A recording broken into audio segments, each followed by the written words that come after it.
आज मेरे लिए ये बहुत गर्व की बात है कि मैं श्री मेहंदीपुर बालाजी महाराज, पपलाज माता, देवनारायण भगवान जी और मीन भगवान के आशीर्वाद से आपके बीच आई हूं। मुझे ये सुनकर बहुत खुशी हुई कि मेहंदीपुर बालाजी मंदिर यहाँ पास में है, तो यहाँ आते आते मैंने अशोक गहलोत जी से निवेदन किया कि अगर समय है तो हम लोग वहाँ जाएं। तो मैं बहुत खुशी से कहना चाहती हूँ कि पहली बार बहुत इच्छा रही थी मेरी बहुत सालों से कि मैं यहाँ आऊँ, और पहली बार मुझे मौका मिल रहा है। इस मीटिंग के बाद मैं वहाँ ज़रूर जाऊँगी। दौसा ने देश को पंडित नवल किशोर शर्मा जी और राजेश पायलट जी जैसे नेता दिए। आज इस धरती पर खड़े होकर उनको नमन करती हूँ। ठहरूं कि बोलूं? बोलती रहूं? रुक जाती।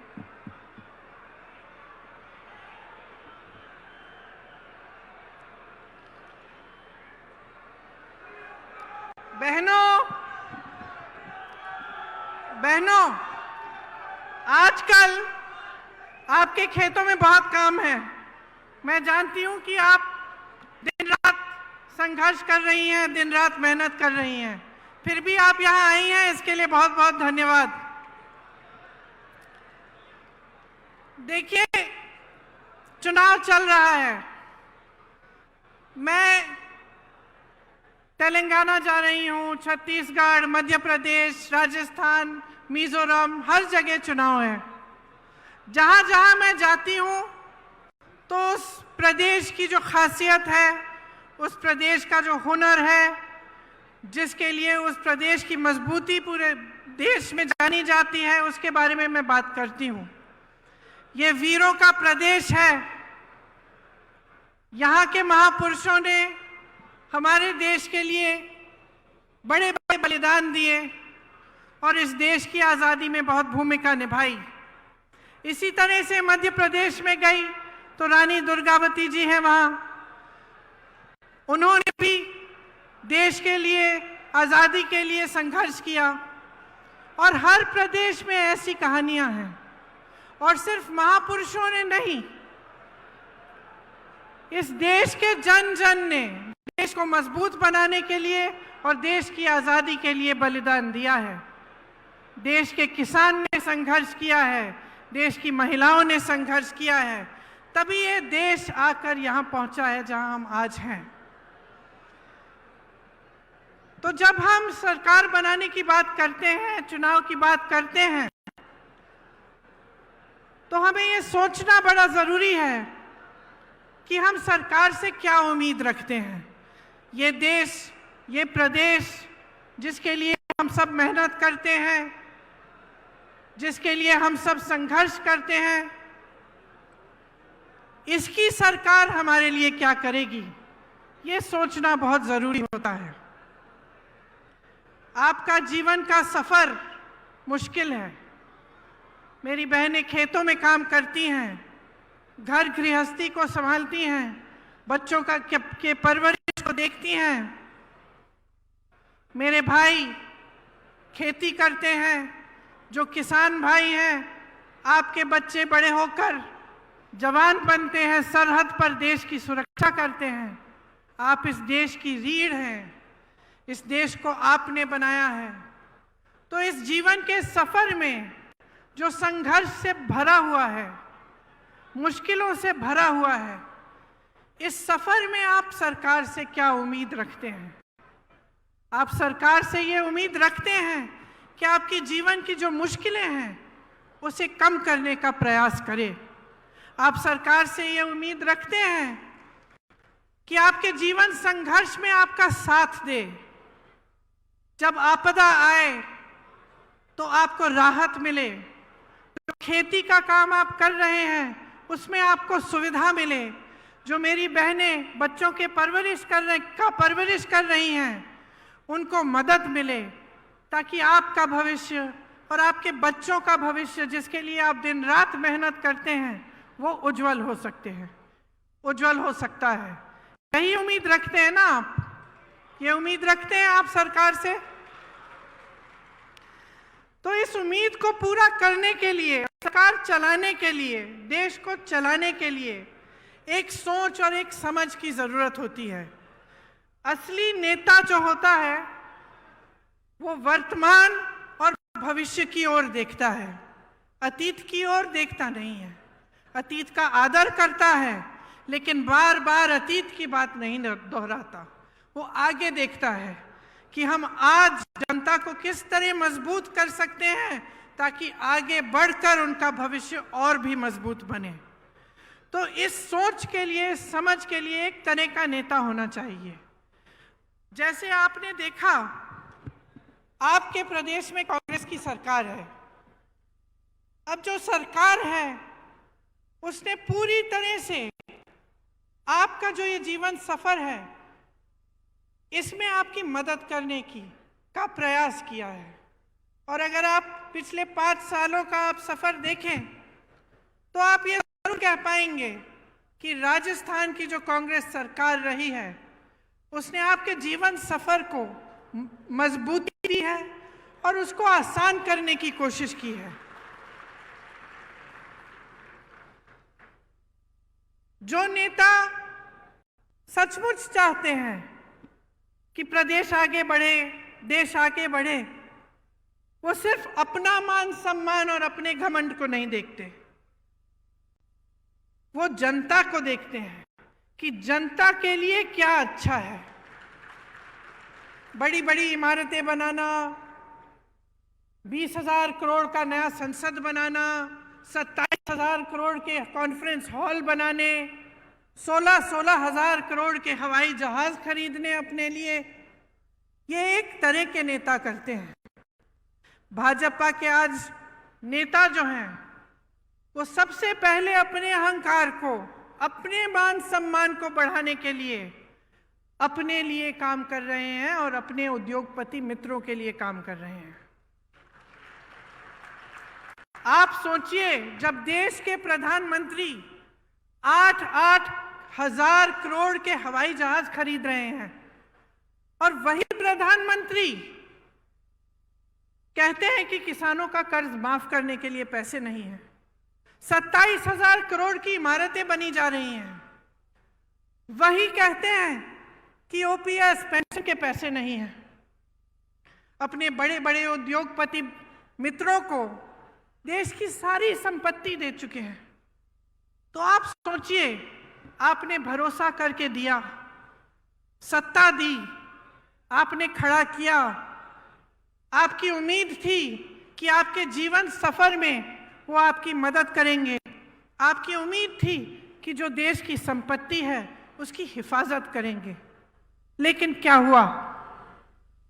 देश की सारी संपत्ति अपने बड़े बड़े उद्योगपति मित्रों को दे दी। जो 6,000 करोड़ की कंपनियां थी, लाखों की कंपनियां थी, उनको कम दाम में बेच दिया। जहां से आपको रोजगार मिल सकता था, वो अपने बड़े बड़े उद्योगपति मित्रों को बेचकर प्राइवेट कर दिया। जहां आरक्षण मिलता था, वो भी नहीं मिलेगा। तो आपने उम्मीद की, लेकिन आपकी उम्मीद को तोड़ा गया। आज ये नौबत आ गई है कि प्रदेश की सरकार महंगाई के राहत कैंप लगा रही है, क्योंकि देश की जो सरकार है, केंद्र की जो सरकार है, उसने इतनी महंगाई बढ़ा दी है कि आप गुजारा नहीं कर पा रहे हैं। तो ये जो नजरिया है इन नेताओं का, जो भाजपा का नजरिया है, उसको आपको समझना पड़ेगा। क्योंकि जब जब चुनाव आता है तो धर्म और जाति की बात करते हैं। धर्म और जाति की ऐसी बात होती है जो आपके दिल में, आपके जज्बातों से जुड़ी होती है। धर्म की सुरक्षा, धर्म को आगे बढ़ाने की बात, इसे कोई हिंदुस्तानी नहीं नकार सकता। ये ऐसी चीज है जिससे हम सबके जज्बात जुड़े हुए हैं। लेकिन आपको ध्यान से समझना पड़ेगा कि ये चुनाव के समय क्यों उठ रही हैं ये बातें, चुनाव के समय ये बातें क्यों करते हैं, और चुनाव के समय आपके विकास की बातें क्यों नहीं की जा रही हैं।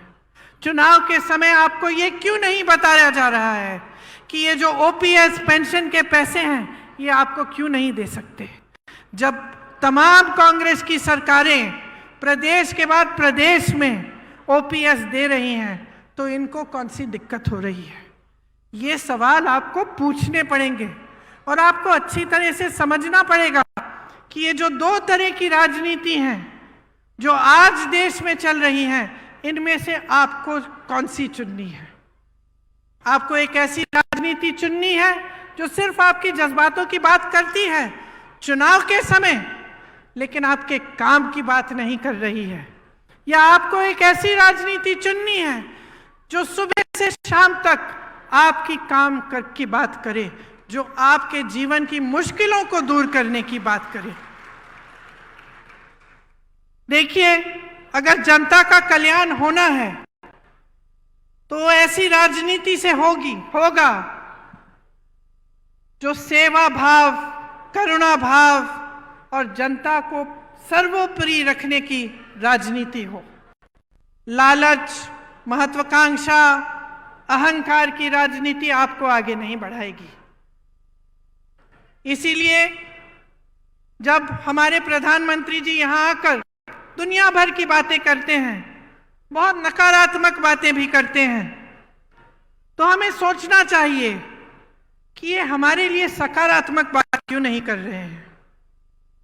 आपने तो देखा ही होगा, मैंने टीवी पे देखा, पता नहीं सच है कि नहीं, देवनारायण जी के मंदिर में शायद गए थे कुछ समय पहले और एक लिफाफा डाला है। अब मैंने टीवी पे देखा कि 6 महीनों बाद वो प्रधानमंत्री जी द्वारा डाला गया लिफाफा खोला जा रहा है।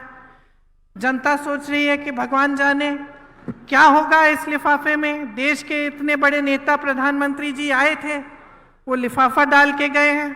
लिफाफा खोला, 21 रुपए निकले।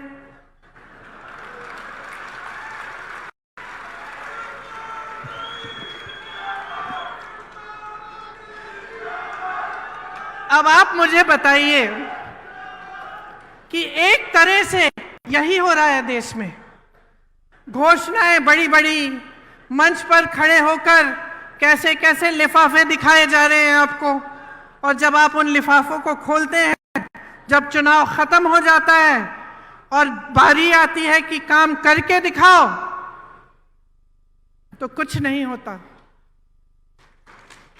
तो इस राजनीति से सावधान हो जाइए। ये ईआरसीपी का जो जुमला है जो आपको दिया गया, यही चीज थी। ये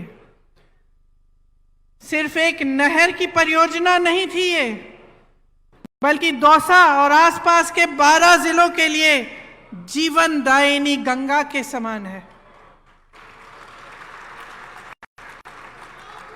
भाजपा के नेता और प्रधानमंत्री जी से सिर्फ जुमलेबाजी होती है इस पर।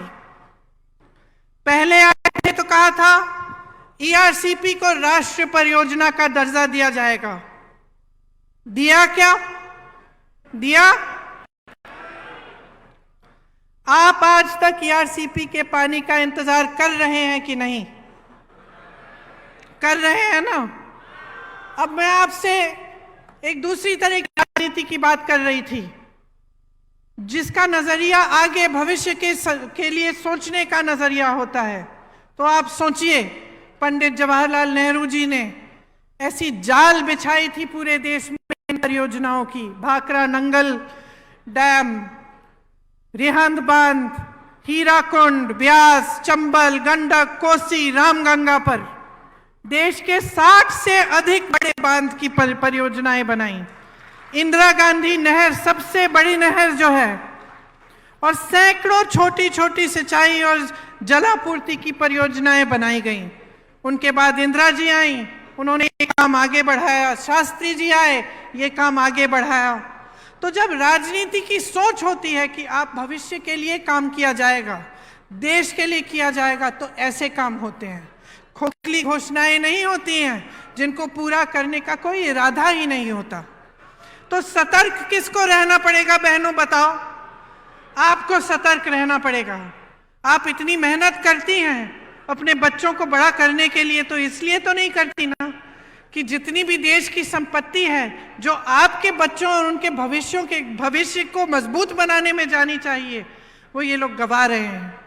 अब आप बेरोजगारी को देखिए, 45 साल में सबसे अधिक बेरोजगारी आज है। और बेरोजगारी है फिर भी किस तरह की स्कीम ला रही है ये सरकार।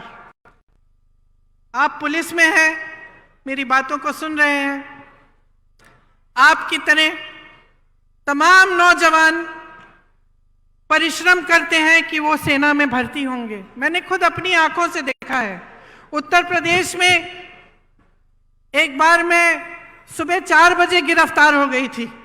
उससे पहले जब पुलिस हमको ढूंढ रही थी, हम एक गांव के पास रुके, शायद 3:30 बजे होंगे सुबह के, और मैंने देखा बहुत सारे लड़के 3:30 बजे सुबह सड़क पर आ गए हैं। तो मैंने अपने साथियों से पूछा कि भाई इतनी सुबह सुबह क्या कर रहे हैं ये बच्चे यहाँ? सब दौड़ लगा रहे थे, सब मेहनत कर रहे थे कि जब सेना में भर्ती का समय आएगा तो हम भर्ती हो जाएंगे, हम अपने परिवारों के लिए कमाएंगे, हम अपना भविष्य मजबूत बनाएंगे। ये इसलिए तो नहीं मेहनत कर रहे कि 4 साल बाद वापस भेजा जाएगा इनको घर। देश के लिए बलिदान देने के लिए तैयार, सरहद पे खड़े होकर होने के लिए तैयार, वहां की बर्फीली चोटियों पर हमारी रक्षा करने के लिए तैयार। और आपने अग्निवीर जैसे स्कीम निकाल ली जिसके जरिए 4 साल बाद ये बच्चे जिन्होंने इतनी मेहनत की, जो इतनी इच्छा से देश के लिए तैनात होने के लिए तैयार हैं, उनका भविष्य ही आप खत्म कर लिया। इस तरह की स्कीम लाएगी क्या सरकार? जहां जहां आज मैं जाती हूं, नौजवान मिलते हैं, कहते हैं हमें जाना ही नहीं है, अब हम तो कोशिश भी नहीं करेंगे। इस साल शायद सबसे कम एप्लीकेशन गए होंगे, क्योंकि कोई मेहनत नहीं करना चाहता इतना कि 4 सालों में आपको घर जाके वापस गांव आना पड़ेगा। जब हम नौकरी के लिए इच्छा करते हैं, कोशिश करते हैं, तो सबसे बड़ी चीज क्या होती है कि हमें सुरक्षा मिलेगी, हम कमाएंगे, अपने माँ बाप की देखभाल करेंगे, अपने परिवारों को मजबूत बनाएंगे और जीवन भर हमें कुछ मिलता रहेगा। तो इसी तरह से पेंशन की बात है। जब सरकारी नौकरी के लिए जाते हैं लोग, तो एक बड़ी चीज होती है कि पेंशन मिलेगा, कि नौकरी 20 साल की नौकरी करने के बाद जब रिटायर होंगे तो कोई तो होगा हमें पूछने वाला, सरकार से हमें कुछ मिलता रहेगा। वो भी खत्म हो गया। तो आप बताइए, भयानक बेरोजगारी है। जहां जहां से रोजगार बन सकता था उसको तो आपने गवा दिया। बड़े बड़े PSU थे, BHEL जैसे, सब अपने उद्योगपति मित्रों को दे दिए। जो किसान थे, हैं, खेती करते हैं, एक जमाने में खेती से रोजगार बनते थे, गांव में रोजगार बनते थे मनरेगा के द्वारा। मनरेगा को भी इन लोगों ने कम कर दिया।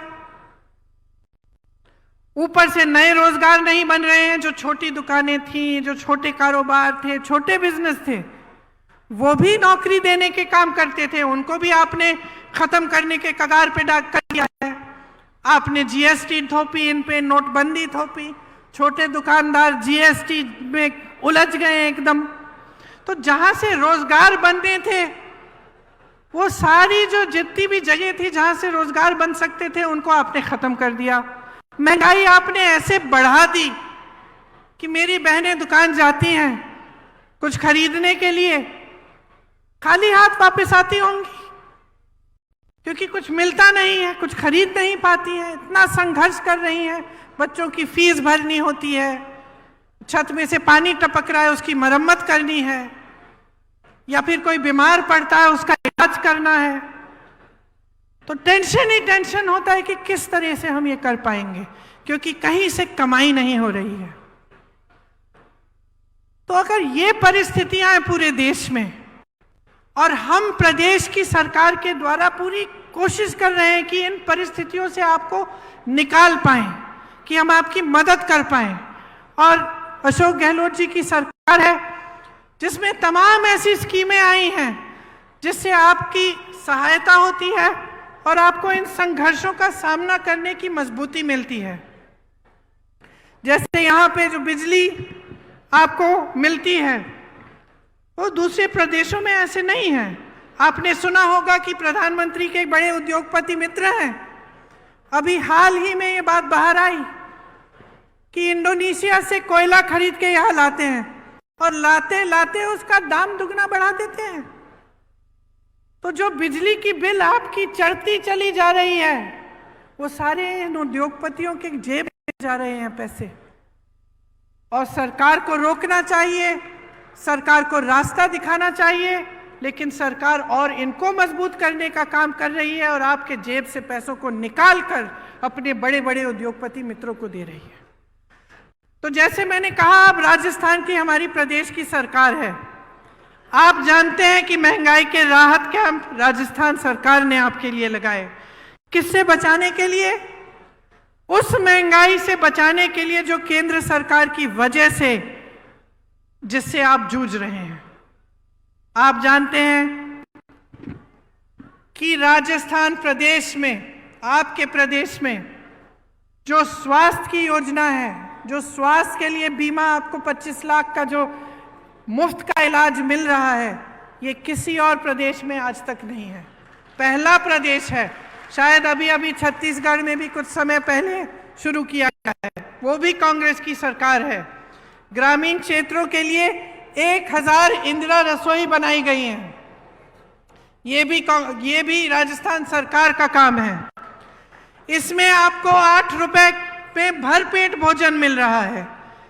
गैस सिलेंडर की जो सब्सिडी है, इसके तहत आपको 500 रुपए में सिलेंडर मिल रहा है, जब भारत सरकार ने इसको 1100 से 1200 रुपए का किया था। मेरी बहनों के लिए इंदिरा गांधी स्मार्टफोन योजना के तहत मुफ्त मोबाइल मिल रहे हैं।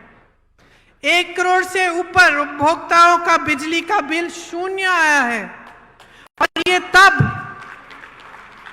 जब मैंने आपको समझाया कि किस तरह से केंद्र की सरकार उन उद्योगपतियों को आगे बढ़ा रही है जो आपके जेब से बिजली का पैसा छीन रहे हैं। राजस्थान में आज मिनिमम इनकम गारंटी एक्ट लागू है। ग्रामीण रोजगार की तर्ज पर शहरों में भी रोजगार गारंटी दी जा रही है। 5 लाख गिग वर्कर्स को कानूनी सुरक्षा दी है। इनको कोई नहीं पूछता, बहनों और भाइयों। जो गांव में रोजगार नहीं मिलता, शहर चले जाते हैं रोजगार ढूंढने के लिए और शहर में गिग का काम करते हैं। कहीं पे डिलीवरी हो गई, कहीं पे जाके कुछ देना है, ये सारे काम करते हैं। उनको कोई नहीं पूछता, कोई नहीं पूछता कि इनको कितना पैसा दिया जा रहा है, कैसे काम कर रहे हैं। यहाँ राजस्थान की सरकार ने खास इनके लिए भी कानूनी सुरक्षा दी है ताकि कोई कम पैसे ना दे पाए, कम वेतन ना दे पाए। 309 नए कॉलेज बने हैं। मैं कल परसों तेलंगाना में थी, एक सरकारी यूनिवर्सिटी नहीं बनी वहां 5 सालों में। यहां 309 नए कॉलेज, 9 नई सरकारी यूनिवर्सिटी खोली गई हैं। क्यों? क्योंकि यहां कांग्रेस की सरकार है। जहां दूसरी सरकारें हैं, आपको मालूम है उस प्रदेश में क्या हो रहा है। एक भी सरकारी यूनिवर्सिटी नहीं खोली है, लेकिन प्राइवेट यूनिवर्सिटियां खूब खोली हैं ताकि जनता को फीस की मार पड़े और उनको मजबूरन प्राइवेट में जाना पड़े। हर जिले में यहाँ पर अस्पताल और नर्सिंग होम खोले गए हैं। सरकारी नौकरियों में ठेका की प्रथा खत्म हो गई है। 21 लाख किसानों को 14,000 करोड़ कर्ज माफ किए और अन्नपूर्णा फूड पैकेट के माध्यम से आपको गेहूं, दाल, चीनी, तेल, नमक और मसाले मिलते हैं। लेकिन बहनों और भाइयों, ये सब काम भाजपा को पच नहीं रहे हैं, क्योंकि जब हम अपने प्रदेशों में जहां कांग्रेस की सरकार है इस तरह का काम करके दिखाते हैं तब उन पर मजबूरी होती है कि वो भी अपने प्रदेशों में करें और वो भी ऐसी घोषणाएं करें, और वो ऐसा नहीं करना चाहते। उनकी सारी सरकारें सिर्फ बड़े उद्योगपतियों के लिए चलती हैं, उनमें गरीबों के लिए, मिडिल क्लास के लिए कोई सोच ही नहीं है। उनसे पूछिए, प्रधानमंत्री जी जब यहां आते हैं उनसे पूछिए, वो ये कहते हैं कि आप मेरे नाम पर, मोदी जी के नाम पर आप वोट डालिए। पूछिए, क्या प्रधानमंत्री पद छोड़कर यहां आकर मुख्यमंत्री बनने वाले हैं? क्या उनको अपनी पूरी पार्टी में कोई चेहरा नहीं मिल रहा? पूछिए ना उनसे।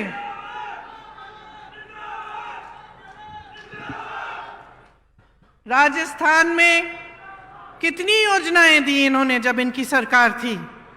ईआरसीपी का जो वादा किया वो क्यों पूरा नहीं किया है अभी तक? बहनों और भाइयों, मसला साफ है। मोदी जी का ध्यान, भाजपा का ध्यान आपकी भलाई पे नहीं है। किस तरह से सत्ता में रहना है, किस तरह से अपने आप को मजबूत करना है, यही है उनका एकमात्र लक्ष्य, और इसी पर उनका ध्यान है।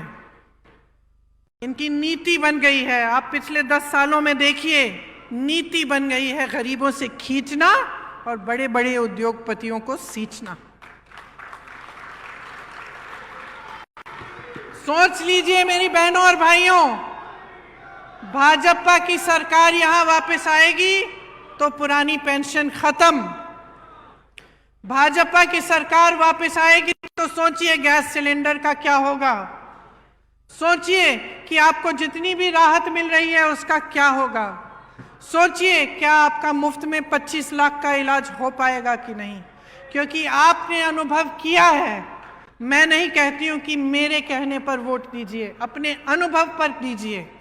आप खुद देखिए कि इस सरकार ने आपके लिए क्या किया। भाजपा आपके बारे में नहीं सोच रही है, वहां स्वार्थ हावी है। सब नेता खुद को मुख्यमंत्री घोषित कर रहे हैं। कहीं की ईंट, कहीं का रोड़ा, भानुमति ने कुनबा जोड़ा, मोदी जी के अहंकार ने कुनबा तोड़ा। आज पूरी पार्टी बिखरी हुई है, एकजुट होने का नामो निशान नहीं है। यहां पूरी पार्टी एकजुट होकर मंच पर बैठी है। राजस्थान का रिवाज बदल डालो। राजस्थान का रिवाज बदल डालो। इस बार दोबारा कांग्रेस को लाओ।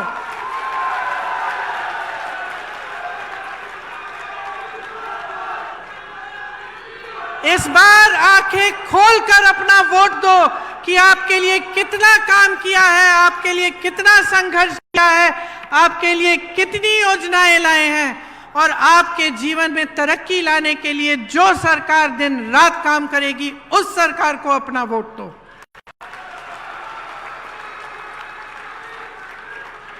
एक तरफ गहलोत जी का अनुभव है,